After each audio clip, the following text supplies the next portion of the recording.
পশ্চিম মেদিনীপুর জেলার চন্দ্রকোনা ১ নম্বর ব্লকের জারা গ্রামের জমিদার বাড়ির রায়বাবুদের পরিবার বধিষ্ণু পরিবার হিসেবে আজও পরিচিত। রাজা রামমোহন রায়, ঈশ্বরচন্দ্র বিদ্যাসাগর ও মহানায়ক উত্তম কুমারের স্মৃতি বিজড়িত জারার জমিদার বাড়ি। রাজা রামমোহন রায়ের বন্ধু ছিল জমিদার রাজীব লোচন রায়, তাই জারা গ্রামে যাতায়াত ছিল রাজা রামমোহন রায়ের। তেমনি জারা জমিদার বাড়ির সাথে সখ্যতা ছিল ঈশ্বরচন্দ্র বিদ্যাসাগরের।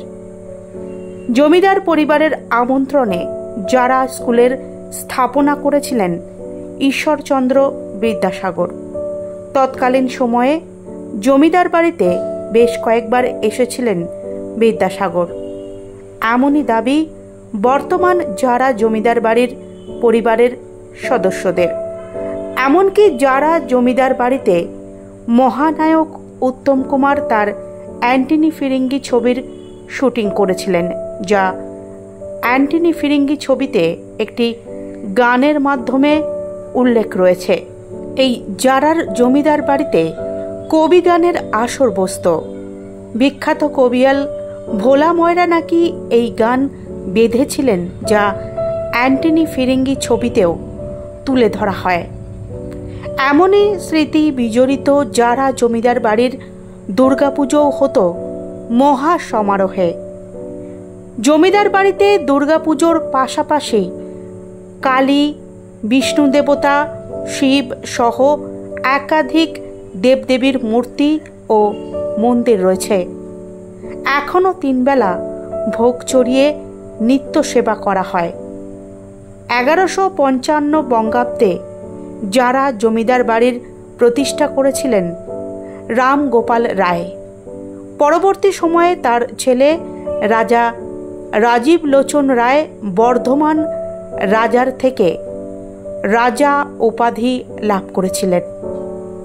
তারপর থেকে জমিদারি আরও বিস্তার লাভ করে এবং তিনি জমিদার বাড়িতে দুর্গা পুজোর সূচনা করেছিলেন।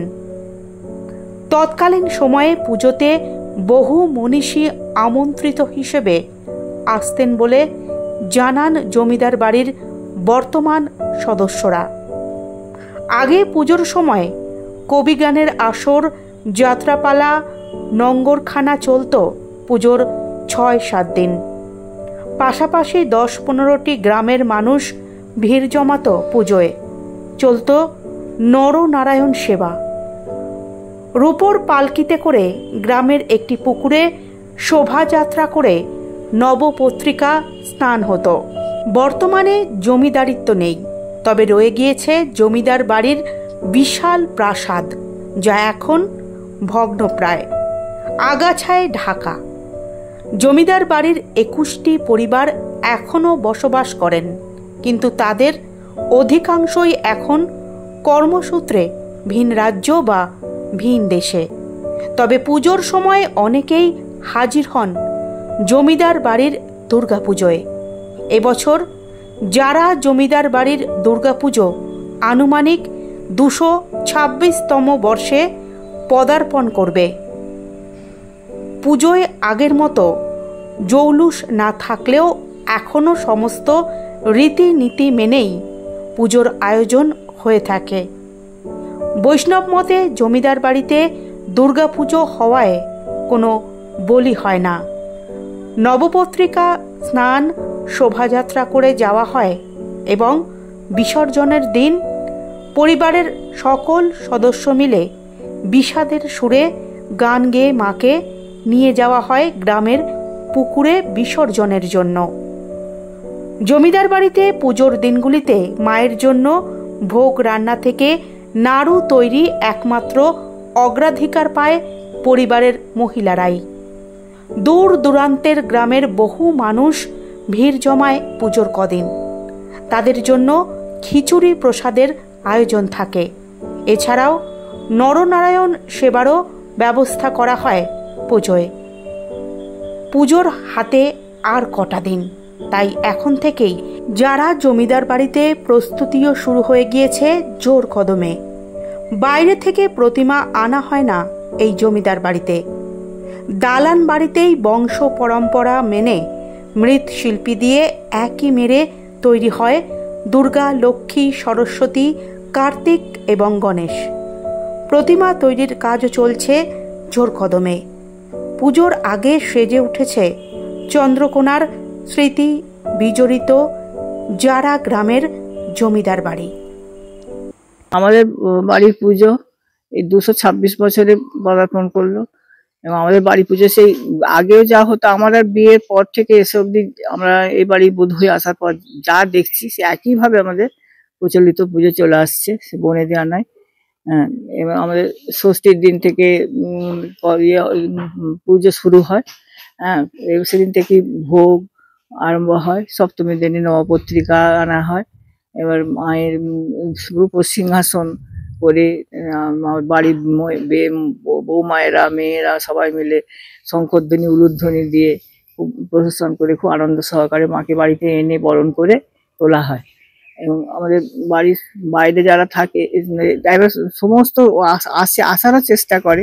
প্রচুর ফ্যামিলি আমাদের সারা ভারতবর্ষ জুড়ে আমাদের ফ্যামিলির লোক আছে বাইরে ছড়ানো।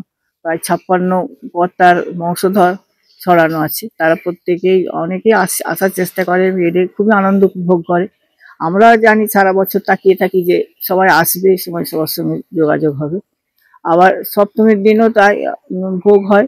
রোজ 17টা করে ভোগ রান্না হয়।